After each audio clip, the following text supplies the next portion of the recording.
What is the best feeling in the world?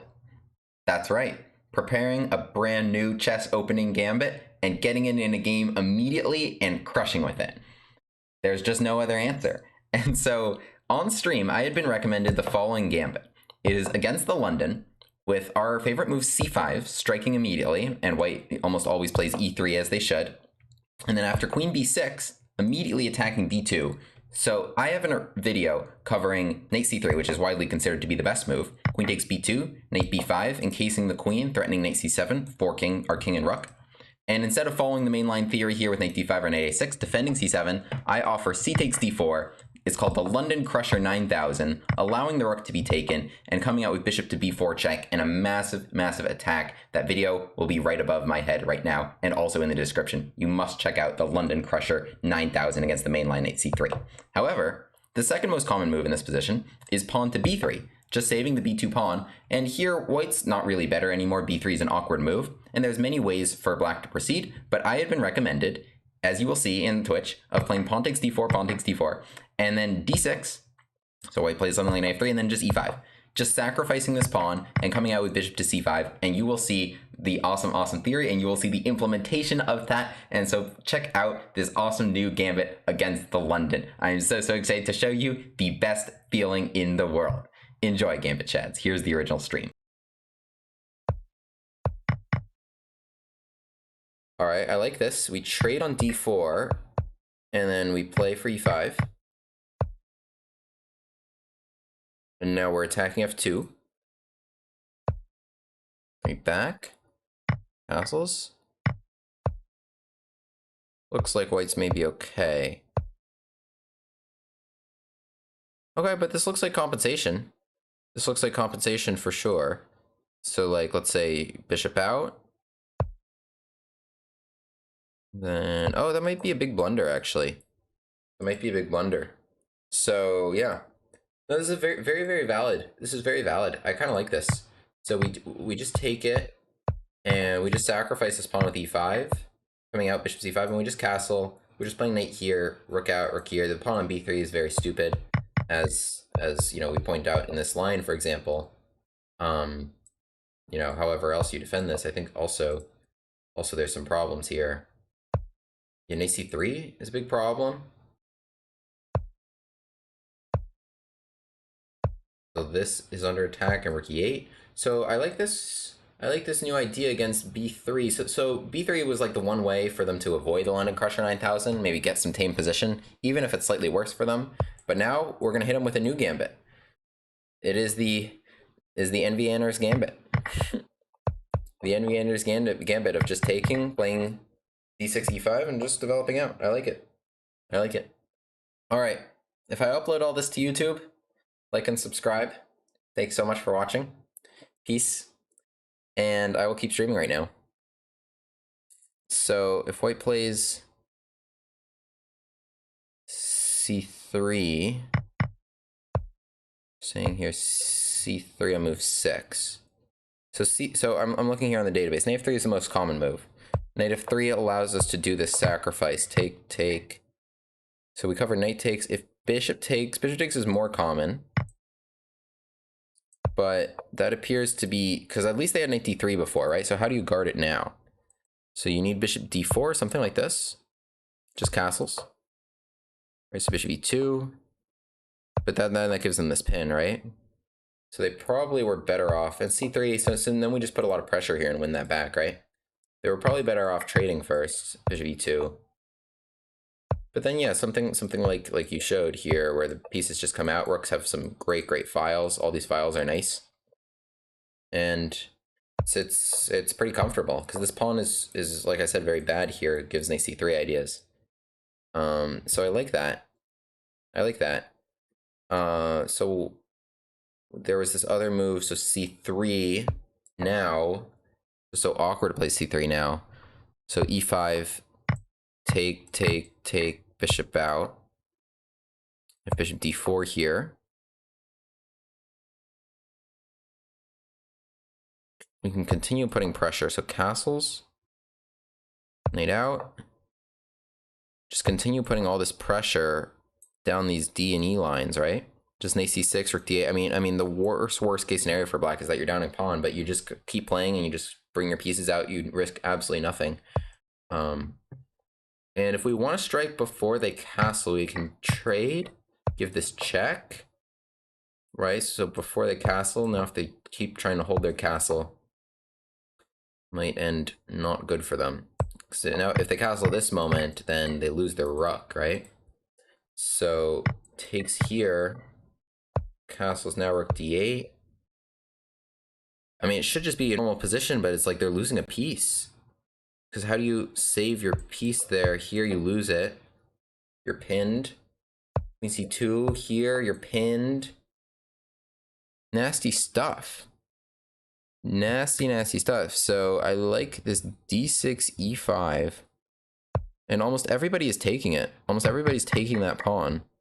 And that is what unlocks this bishop. I mean, they could decline it, but I think that just hands black an excellent stake in the center, really. And I mean, if you play like knight f3 now, then just e4 and d5, and white looks much worse here, honestly. So tough for white to come up with something here. Queen takes. Queen takes. So I like just playing knight c6 here, honestly.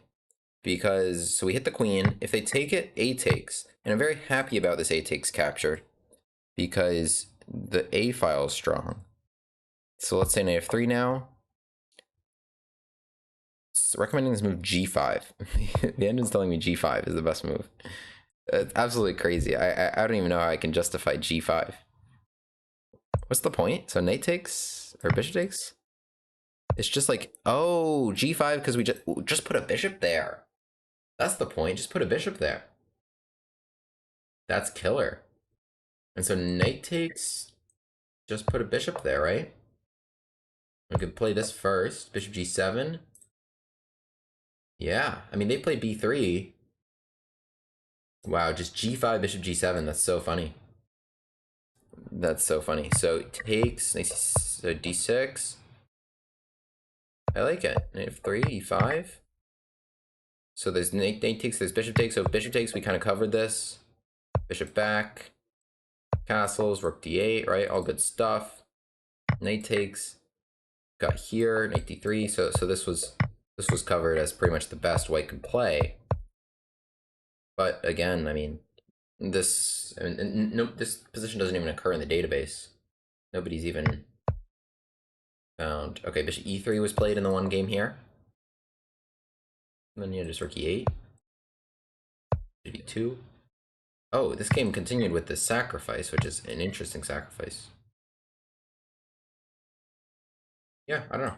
Black can keep playing around like this. I like it. So, okay. Thank you for sharing. Thank you for sharing. Okay, so I will probably now play some chess myself. Because that way we can still go on a streak. Don't want to lose. Oh, can I get a London Crusher 9000? Oh, okay, v3. Wait. It's time for the Envy Gambit. The envyanners Gambit. Okay, take. All it takes, right? Let's do it. We just got this. We were just talking about this. We were just studying this. Okay. This is theory. This is theory. We sacrifice these pawns. Bishop d4. We want to play knight c. So let's play castles. So bishop d4 is all playable. So we hit f2. So he trades here. I think he's playing one of the pretty solid lines. Okay. We have knight c6, bishop g4, rook e8. I think any of those are good. Let's just go here. Okay, I think, yeah, the option he played was pretty solid. And just bishop out. Okay, so it's just general compensation. It's just general compensation. I think my opponent played this quite well. I'm not winning right away, but I'd love to get that there. So let's play rook d8. I think this pin can be a problem, right? For example, h3, take, bishop takes, and then like queen c3 or something like this. Could already lose that knight. Right, so takes, queen c3. Rook e2, knight d4, rook e3. I think I also have just knight e4.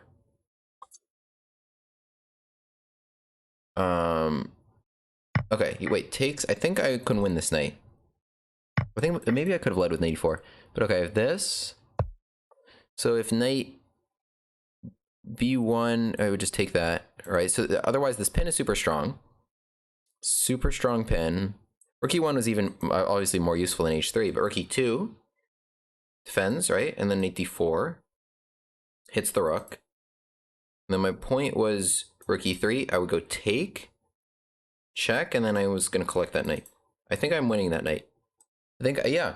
I think my opponent played like I think these were all good moves. This is just a good gambit. It's just a good gambit. Okay, they played rook e3, and now, I mean, we're just up at... rook e3, honestly, maybe even the top engine choice, but they're just down a piece. We got him. Thanks, envyanners.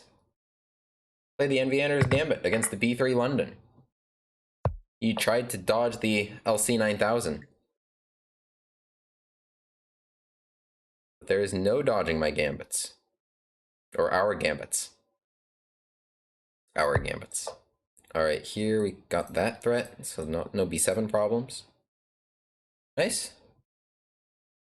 This opponent is a paid actor, yeah. I paid him to join the arena, then I had to pay off Lichess to to match us. Oh, and even better, takes. This is check. That defended the rook. It worked out perfectly. My paid actor opponent. Thanks, Piodama. All right. Wow. So takes d6 and just e5. Gambit that, bishop c5. Look at that. This was like my second game after studying this line. I think bishop, like, this was one of the better ways to play it. Like, you trade off this vulnerable bishop, you know, it can get like hit in those pins. But okay, so what did they even need to do? I mean, we're looking here. I had oh, it's still analyzing. It's still analyzing. Okay, but this was all correct on their part. This was a double question mark. So they needed this move queen c1. They needed to get off of this pin, and then but just after like rook e8, I mean, they're still like we're still going after them. You know, we're still going after them everywhere. Or bishop f5 or something like this to attack these pawns. But this was their only error. So that was literally their only error. I think it's just that fun. It's just that fun, and we got them. We got them. All right, like and subscribe if that goes on YouTube. Awesome. All right, let's go back to that arena. That's crazy that we got that like right after looking at it. That's so cool. Envyanners Gambit, we're adding it to the repertoire.